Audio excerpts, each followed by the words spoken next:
mga kababayan natin. Pero every time may bagyo, talagang tumutulong tayo. Hindi lang sa donations at dami namin binibigay. Itong CSR na to, last week nasa Malabon lang kami, next week nasa Cebu kami. So halos linggo-linggo pupunta kami sa mga iba't ibang lungsod para at least makatulong lang rin. At the same time, sa mga donations sa mga LGU, malakas kami magbigay sa kanila.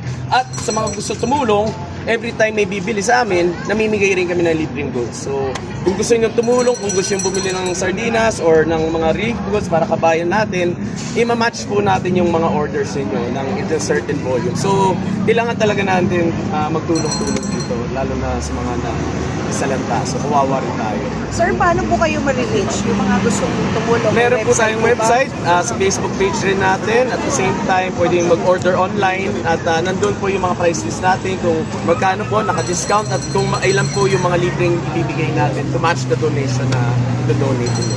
Sir, pang ilang edition nyo na ito? Naku, 5 taon na po namin ginagawa to. Siguro naka-100 na kami. Buong Pilipinas po ang ganap namin to at gusto namin tumulong hindi lang sa isang event.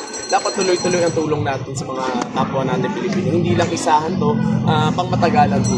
Saan sir yung mga planta ninyo? Meron kaming 2 planta sa Zamboanga at 1 planta sa Santo Tomas, Batangas. All in all, ilan mo ang empleyado natin? Higit 5,000 na po ang empleyado ng Mega. Kaya importante po suportahan ang mga produktong gawa ng Pilipino kasi marami rin pamilya umaasa sa atin. Salamat.